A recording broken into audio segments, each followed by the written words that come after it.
perkenalkan, kami dari kelompok C yang dimana kami di sini akan mempresentasikan tentang evaluasi infrastruktur pelan dan desain jaringan lokal menggunakan metode PPIOO untuk mengoptimalisasi perangkat jaringan lokal. Yang dimana kami di sini mengambil studi kasus yang ada di Dinas Komunikasi dan Informatika Kabupaten Ciamis. Di sini kami akan mempresentasikan dari tugas mata kuliah desain manajemen jaringan komputer yang diampu oleh Bapak Helmi Zulfikar. Oke, mungkin perkenalkan juga, nama saya Fadilah Hadian. Saya Ibn Abdul Jadi. Di sini kami akan menjelaskan dari isi penelitian yang telah kami lakukan sebelumnya. Yang pertama adalah latar belakang dan identifikasi masalah. Efisiensi jaringan WAN sangat penting dalam mendukung operasional instansi pemerintahan dari digital. Namun, kondisi di Diskominfo Kabupaten Ciamis menunjukkan penggunaan 7 akses point yang ditempatkan berdekatan, sehingga terjadi over provisioning dan interferensi sinyal atau positional interference. Hal ini berdampak pada koneksi yang tidak stabil, meningkatnya latensi, serta manajemen jaringan yang tidak efisien. Kemudian kondisi existing, yang pertama infrastruktur jaringan WAN menggunakan pendekatan akses point mandiri tanpa manajemen terpusat. Terdapat 7 unit akses point yang ditempatkan pada masing-masing ruangan kerja. Penempatan apa yang berdekatan menyebabkan tumpang tindih sinyal. Konfigurasi dalam monitoring dilakukan secara manual per perangkat sehingga kurang efisien. Kondisi ini berdampak pada penurunan kualitas koneksi dan kompleksitas pengelolaan jaringan. Kemudian rumusan dan batasan masalah. Penelitian ini berfokus pada evaluasi kondisi jaringan WAN di Diskominfo Kabupaten Ciamis yang mengalami interferensi sinyal dan penggunaan perangkat berlebih. Permasalahan utama meliputi dampak over provisioning akses point terhadap kualitas dan stabilitas jaringan. Kemudian perancangan solusi dilakukan menggunakan metode PPIOO, namun dibatasi hanya sampai tahap desain. Pengujian dilakukan melalui simulasi Cisco Pocket Tracker tanpa implementasi langsung di lapangan. Tujuan utama dari penelitian ini adalah mengevaluasi kondisi jaringan WAN yang ada saat ini, mengidentifikasi permasalahan seperti interferensi dan penggunaan perangkat berlebih, merancang ulang topologi jaringan yang lebih efisien dan terstruktur, meningkatkan kualitas koneksi, serta kemudahan dalam pengelolaan jaringan. Nah, metode yang digunakan adalah metode PPIOO. Yang pertama prepare, melakukan identifikasi masalah dan evaluasi kondisi jaringan existing. Plan menentukan kebutuhan jaringan serta perencanaan perangkat dan arsitektur. Kemudian desain, membuat rancangan topologi jaringan baru berbasis controller. Yang terakhir metode dibatasi hingga tahap desain dan divalidasi menggunakan simulasi.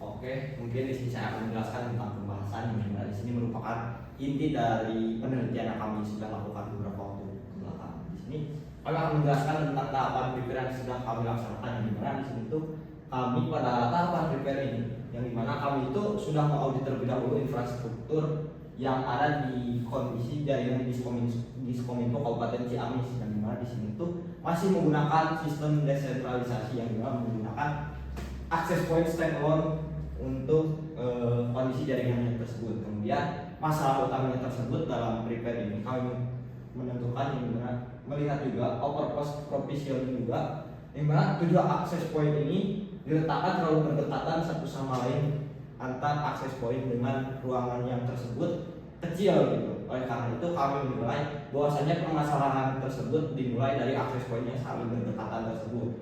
Oleh karena itu dampak teknisnya itu akan terjadi yang dimana channel interference atau tumpang tindih frekuensi antar akses point tersebut. Kemudian latensi tinggi dan koneksi bagi pegawai juga tidak stabil gitu ketika digunakan oleh para pegawai atau lain sebagainya. Itu merupakan salah satu masalah yang benar-benar harus ditanggulangi secara cepat gitu. Kemudian ada inefisiensi manajemen yang dimana konfigurasi tersebut dilakukan secara manual satu persatu di setiap perangkat. Oke, di sini kami sudah masuk ke tahapan poin yang dimana konsep yang kami buat di sini mentransformasikan autonomous WLAN menjadi controller based WLAN. Di sini tuh benar-benar kami tuh memfokuskan akses pointnya tersebut menggunakan satu controller. Kemudian sentralisasi yang tadi menggunakan WLC wireless LAN controller sebagai kendali frekuensi dan keamanan. Nah, di sini tuh yang tadi desentralisasi akses point yang satu itu kami ubah menjadi wireless LAN controller yang menjadi pusatnya tersebut. Kemudian reduksi perangkat tersebut kami pangkas kembali yang awalnya dari 7 menjadi 3, yang dimana kami rasa dari pemangkasan tersebut menjadi salah satu aspek yang sangat strategis gitu, baik untuk peremajaan perangkat ataupun penekanan biaya yang ada di Diskominfo tersebut. Kemudian metode penempatannya tersebut kami menggunakan LAP yang dimana lightweight access point untuk pemerataan sinyal tanpa interferensi. Jadi semua sinyal itu mendapatkan sinyal yang satu sama lainnya itu rata gitu. Oke, lanjut. Oke, ini di sini ada tahapan desain yang dimana di sini tuh kami menggunakan Cisco Packet Tracker untuk mendesain topologi yang akan digunakan oleh Diskominfo ke depannya. Nah, di sini tuh kami menggunakan wireless LAN controller 1 unit yang dimana di sini menjadi pusatnya, yang dimana di sini juga ada PC-nya. Kemudian ada router utama yang benar-benar menjadi satu ruangan gitu. Kemudian ada lightweight access point yang 3 unit. Nah, ini tuh merupakan access point yang benar-benar kami simpan untuk mendistribusikan jaringan yang ada di Diskominfo Kabupaten Ciamis. Nah, kemudian manageable EOS switch 1 unit yang dimana di sini yang menyambungkan antar LAP ini ke router dan juga wireless LAN controller yang ada di ruang controller. Nah, kemudian core routernya itu ada 1 unit ya, yang dimana gateway utama dan pengalamatannya itu kami menggunakan DHCP server untuk si desain ini. Kenapa kami menggunakan DHCP? Ya kami merasa untuk ketika statis itu banyak sekali yang harus diselesaikan satu persatu ketika kami menggunakan DHCP, itu akan mempermudah pendesain kami untuk ke depan dan juga untuk implementasi ke depannya. Oke, next. Nah, ini juga tahapan desain kami dalam pembagian IP address-nya, yang dimana di sini tuh ada pembagian network gateway-nya seperti apa. Nah, untuk gateway-nya sendiri kami itu banyaknya itu menggunakan statis. Nah, untuk kliennya sendiri kami itu benar-benar fokus ke DHCP-nya sendiri gitu. Jadi untuk wireless LAN controller-nya kami menggunakan 10.2 yang dimana itu merupakan bawahan dari si inti dari router tersebut. Kemudian ada manageable switch yang dimana menggunakan IP address 3, menggunakan statis juga LAP dari 10 hingga 15. Kemudian klien yang menggunakan IP address dari 50 sampai 250. Nah, ini merupakan salah satu hasil testing dari kami yang dimana kami itu menggunakan media uji dari Cisco Packet Tracker sendiri, yang dimana ini tuh menggunakan protokol ICMP. Nah, kami itu menggunakan salah satu fitur yang ada di Cisco Packet Tracker, yang dimana kami itu yang pertama kami juga menggunakan terminal yang ada di setiap klien tersendiri. Kami meng-ping satu sama lain ketika seperti klien 10, klien 4. Sebelumnya kami juga mencoba dari terminal melalui command line. Nah, kami juga menggunakan ICMP ini. Nah, skenario kemudian ini untuk menguji konektivitas antar klien di zona akses point yang berbeda. Kemudian uji akses point PC ke admin juga, ke seluruh perangkat dari juga sudah kami coba. Cuman kami menampilkan di sini hanya beberapa saja sebagai contoh gitu. Yang dimana di sini tuh benar-benar efektif. Yang dimana di sini tuh boleh memperlihatkan bahwasanya topologi yang sudah kami buat itu successful, tersambung satu sama lain, yang dimana traffic data berjalan lancar tanpa melalui tunnel CAP WAP, yang dimana alokasi IP DHCP ini berhasil diterima oleh setiap perangkat smartphone ataupun laptop ataupun PC yang akan digunakan oleh pegawai-pegawai yang ada di Diskominfo Kabupaten Ciamis. Nah, masalah intervensi CCI tadi teratasi dengan sistematis yang ada WLC yang kita buat di perencanaan tadi. Oke.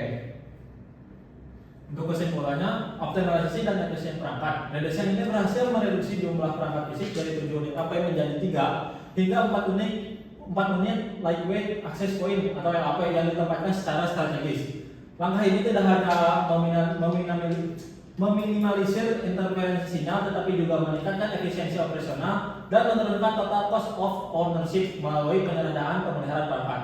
Validasi fungsionalitas desain. Hasil simulasi pada Cisco Packet Tracker membuktikan bahwa rancangan topologi berfungsi secara optimal. Hal ini ditunjukkan dengan status konektivitas successful pada pengujian ICMP antar perangkat serta keberhasilan alokasi alamat IP melalui DHCP pool yang dimulai dari rentang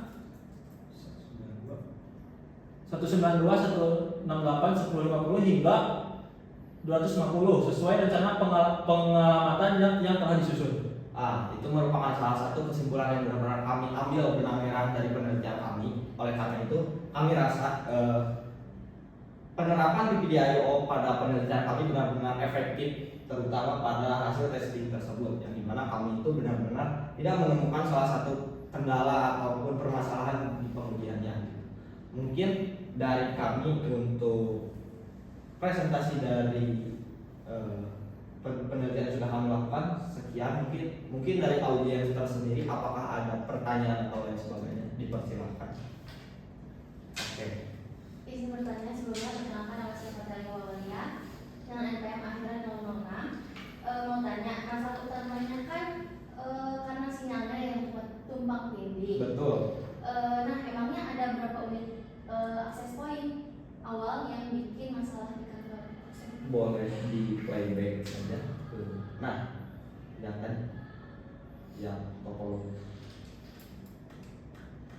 Nah, sebelumnya ini tuh benar-benar kalau jika kita lihat ya, ini merupakan ketika perencanaan kami ini, pendesain kami itu ketika ini tuh setiap ruangannya itu memiliki akses poinnya tersendiri gitu, yang dimana benar-benar ketika kita lihat gitu, si ruangannya tersebut benar-benar tidak terhalang oleh tembok besar ataupun beton yang berat gitu, melainkan ya benar-benar tembok tipis yang benar-benar menyusahkan untuk si sinyal tersebut sehingga tumpang tindih. Nah, oleh karena itu setiap ruangannya tersebut kami efektifkan kembali. Oleh karena itu dari 7 akses point tersebut kami pangkas menjadi 3 untuk pengefektifan sinyal tersebut.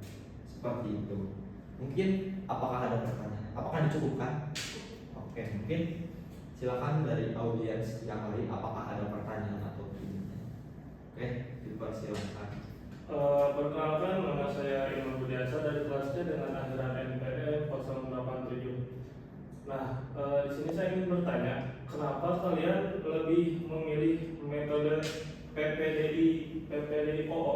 Oke, mungkin di sini saya akan menjawab pertanyaan dari saudara Imam ya, dari kenapa sih kami memilih metode PPDI-OO. Nah, di sini kami itu benar-benar kami rasa dalam penelitian ini lebih cocok untuk penggunaan PPDIO. Karena apa?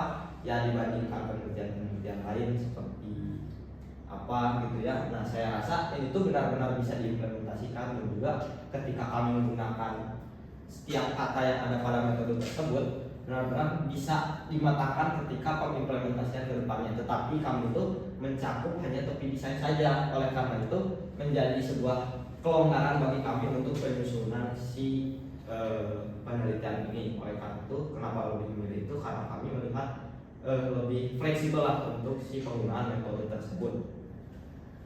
Bukan? Cukup. Sekian mungkin presentasi dari kami. Mohon maaf apabila ada terdapat salah kata atau kurangnya materi. Sekian dari kami. Wassalamualaikum warahmatullahi wabarakatuh. Waalaikumsalam.